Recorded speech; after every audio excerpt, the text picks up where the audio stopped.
welcome to part 2 of episode 2 of the Stand Up and Stand Out podcast. I'm Nikki Green, your host for today's continued solo episode. If you missed part 1, head over to your favorite place where all the cool podcast kids hang out for the audio version of today's thought-provoking topic. Links to everything are in the show notes and on our website at www.greenchameleoncollective.com/podcast. I'm going to jump right in for part 2 to walk you through a screen share demonstration on social media metrics, followers, and how to make the best of this complex situation. As you could tell from the first part of this episode, I'm not a super fan of some of the ways that social media is being used and the way that we're being driven to just push so much content without really connecting with our audiences. What I want to start with, in order to measure the health of any business, we need to know where we're at. Since using social media for business is new to me, I thought I'd just start to do a little bit of exploration and try to understand, what does this even mean? There's a lot of different services out there that you can use. I would honestly tell you, don't get emotionally attached to any one of them, and definitely don't pay for a service. They come and go so rapidly and they change their features so rapidly. It is going to be pretty hard for you to keep track unless you had a dedicated marketing person that's going to be running this for you full time. They also specialize in different platforms. I'm going to talk specifically just about Instagram today, but if you're using TikTok, Facebook, even LinkedIn, many of these services can also help you with similar metrics for those platforms. Talk about specifically how those algorithms work, which again, change all the time. This is something that you have to be on top of all the time, or just set it as a regular schedule to do periodically to keep the health of your accounts in check. There's going to be third-party services I'm going to mention. I'm not getting anything from them. I'm not emotionally attached to them either, and I may change them tomorrow if I find something better. I do not pay for any of these services, and none of these services pay me for talking about them. I'm just using them purely as an example to get you guys started and show some of the breadth of what's available. Easiest one I started with is called Inssist, Inssist, and it is a web client for Instagram. It is basically a Chrome extension, pretty easy to install with a click of a few buttons in the Chrome extension menu. What you do is connect your Instagram account to it and it'll start to pull up some analytics. Same thing as most, they will try to do lots of upsells, and every time they release new features, things that you might have been able to use for free last week, you can't now. So use with caution. What I did with this one is you can start in the analytics tab, and what you will start to see at the top of the screen is it should show you some sort of account grade and engagement metric. So luckily for me right now, I have an A credibility account grade. It doesn't really tell you a ton about what that means. There's similar metrics from other platforms and I got similar results. So I thought, hey, cool. Last I checked when I was in school, A was good. So I think we're good to go on that. The second one I got was 2.8%, which is my average engagement rate. I didn't know too much about engagement rate before I started. I mostly use Instagram for personal uses. Trying to figure out all these metrics, I'm sure like much of you, it gets super confusing. The next best one that I found is called Iconosquare. Again, if you search on Iconosquare, the first thing they're going to land you on is a paid pro page and ask you for information. Don't do that. Go to the top of the page. There is a drop down that says free tools, and you can select Instagram audit there. Completely free. It just takes a few minutes to run, and then it will email you a report of information. In the next couple slides, I'll walk you through a summary of what was looking good in my account and what probably needs improvement. What was looking good, my profile has a picture, so it has an avatar, my name is on it, my business name is on it, there's a URL to go contact my business, and a short bio about why in the heck would you even be looking at my account. The next thing it goes through is activity. So it talks about posting frequency, which is about once a day, and my audience engagement. So here it showed my audience engagement at 2.6 versus 2.8 Inssist. It's around the same. It's not going to be dramatically different, and it all depends on the time period that they're measuring from. Well, I'm somewhere in that range. And then also it mentioned that my content mix was good with about 60-40 on photos to videos. Then let's look at what we didn't do so well. Some strange things I hadn't even thought of, but basically in my profile, it's missing mentions and hashtags. Now, with 150 character limit in the bio, there's only so many things you can add in there, but those are pretty quick fixes that we can do. We'll put that in our to-do list. Activity, my following to follower ratio is 2 to 1. If you look at my account currently, I have about about 500-ish followers and I'm following 1,000 people. So that metric to them is a little bit backwards because they want you to have more followers. I already talked about this in the previous episode, but as I was getting started, I joined a lot of follow trains and I found them to be pretty much worthless. I followed people, they didn't follow me back, or I followed them and then they unfollowed. And so that could have been bots. It could have just been the way people do business and they're not very honest. Either way, I know it upsets a lot of people. I am going back through that list and I'll do a little bit of that on this episode and talk about how I'm removing those followers and how I'm deciding when to remove people and how to remove them. Then we get a little more complicated with the other KPIs that they measure. They talk about two big things: reach rate, and my reach rate is 20%. Basically, if you take my 500-ish followers, about 100 of those people actually see my post. Now, again, some of that could completely have to do with the algorithm. Some things you can do about that with post timing and the quality of a post, but reach rate is one thing. And then engagement on reach is basically 0. So those are basically a ratio of those two things, your original engagement rate and your reach rate.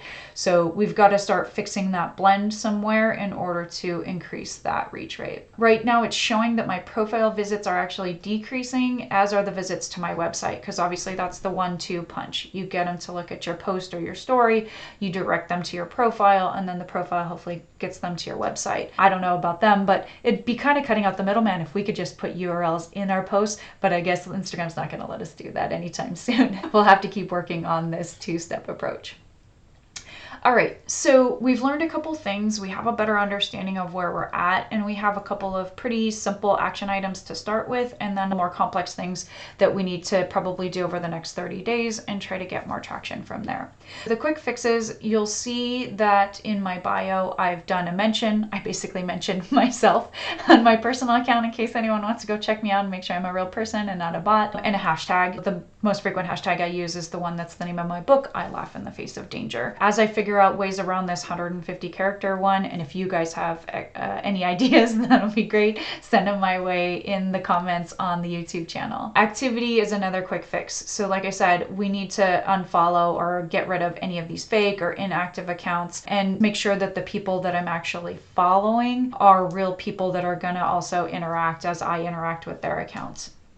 And then always refining our content strategy to figure out what people like. More and more, everyone likes videos. I love TikTok. I know we all do. We're addicted to it. If I could find a way to get the same kind of traction on TikTok I do on Instagram, maybe we'll merge the two. But I just repost my TikTok videos onto my Instagram, and that seems to get quite a bit of traction. And then the other thing they mentioned is ask more questions to make sure that people do feel like it's an interactive platform. Starting to ask more questions on my stories and into my posts, and hopefully you guys will be responsive and start to answer me or ask questions back in return. Let's talk about the metrics. We talked about engagement rate first, but more and more as I read up on it, this is entirely a vanity metric. There's metrics that you can measure against other people in other industries. Like if you sell something in your retail shop, your engagement rate should be different than someone like myself, who I consider myself a public figure, although I'm also an author, but I do a lot of other things on top of that.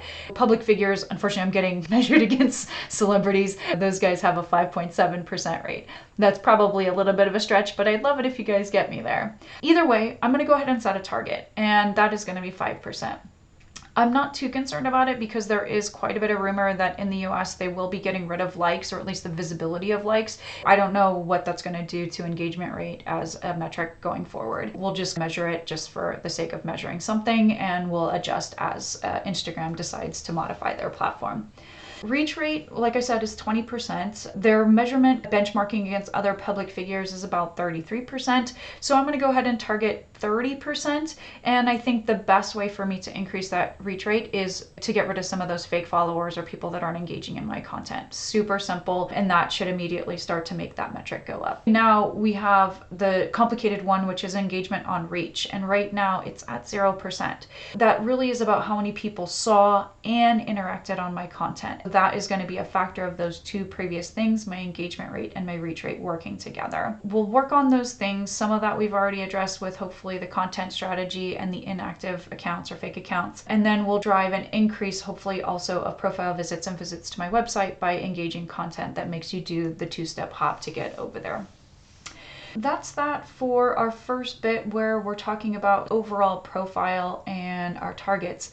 Let's get into how to do the follower search. When you go into your Instagram account and you go into your profile, you can scroll into a menu that says privacy and security.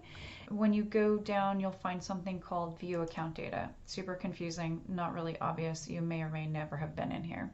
You can see current follow requests, you can see accounts following you, you can also see the accounts you follow, hashtags you follow, anybody you've blocked or hidden because you've had issues with them in the past. We want to reduce the amount of people that we are following. You can go in here and you can see these accounts. Unfortunately, to be super annoying, Instagram doesn't allow you to do this super easily, and you have to basically click view more every 10 or so, which when you have a lot of followers or people you're following, 1,000 in my case, I might be here for a minute. Anyways, when you get to the bottom of this list, what you can do as a free version, there are easier ways and other services that can do the same thing for you, is you can go and you copy and into Excel and then paste them all in there. It doesn't tell you a lot about those accounts. You don't know who they are. Maybe you'll recognize them, say, oh, that's my friend, or what type of an account it is. Is it a personal account? Is it a private account? So some of the other third-party services will give you a little bit more information. In that Inssist one that I talked about earlier, you can also get a report, currently free. We'll see how long that happens. But when you do a quick analytics on your followers, you can pull a report. Unfortunately, I wasn't able to get a current one still from that software. It is still about a month or so old, but at least it gives me a starting point to go through. It gives me the username, it gives me any name that they've put in their profile. It also tells me if they're private, it tells me if they're a verified business. And then these two columns in the end here are key. Is followed by viewer and is I following them? Do we have a reciprocal relationship here? I've sorted this. I can sort alphabetically, but I've resorted these columns by how many people. Everybody should have a yes in this column because this is the list of everyone I'm following. What column we need to look at is, are they following me back? Quite a few yeses. Fantastic. Thank you all for that. And then I started going through the list of the rest of them that aren't following me to figure out, well, do I still like them? Is it just something that was interesting? Do I want to keep following them now in the future? You'll see some of my funny notes. This guy has a funny cat. This one has cute stacks that she does with her books and puts little pop funk dolls in there. This one's in French. This other one was in German. So I'm working on my language skills, and some of them are just cool authors. Anybody that has author dot or author dash, I tried to keep on there. So you guys know, this isn't a bot process. You can use a bot and you can figure out how to quickly unfollow a bunch of people that are following you, but I feel like that's not doing them the same service that we're all upset about ourselves. I am going one by one to go back and look at people's accounts, trying to figure out who they are and what's going on. This particular one is Baby Groot Brazil, and it's basically a bunch of pictures of Baby Groot, which I totally love. But I don't need to necessarily follow them on both my personal account and on my business account. Although I'm removing them here, I still think they're cool, and if I gave them a different color, that I was going to follow them on my personal account. This person had pictures of Dune books, which I love. It's my favorite book, and so I said, no, I'm going to keep them just because I thought that was cool. It can be completely arbitrary. That's the whole thing about this. It's your personal preference, and that's why I don't want to use a bot for this process to just randomly take people off when they don't deserve it. You can see I've only got to B, and I've been doing this for a couple days. This probably isn't something with a gap of 500 followers I want to sit here and do day in and day out. I do want to make time for it and keep going back through it. As I'm looking at accounts, even if I'm unfollowing them, I am also looking at what they are doing. And if I do like a picture, going ahead and like. If I had something interesting, go ahead and comment. And that way the process will still continue. If I happen to unfollow them now and just somehow we didn't get connected because of the algorithm, let's beat the algorithm. Then they'll see that I like them, they'll see that I commented, and then they'll go, oh, hey, who is this person? Maybe go look at my account, and then if they follow me, I'll immediately follow them back and put them back on my list. No harm, no foul. It could be completely accidental. Maybe I met you in a meeting and I just don't remember because I've probably been meeting hundreds of people virtually and it's hard to make connections sometimes.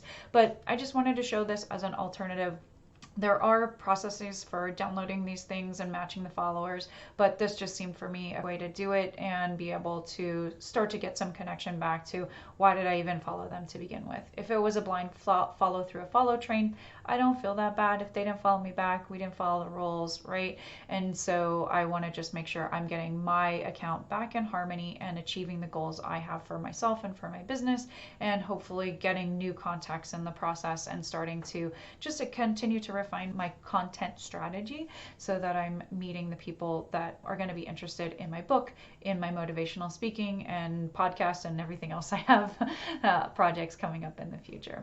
Thanks to everyone for listening. This has been Stand Up and Stand Out.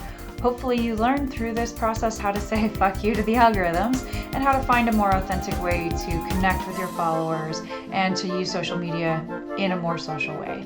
Thanks guys, and I'll see you on the next episode. Bye.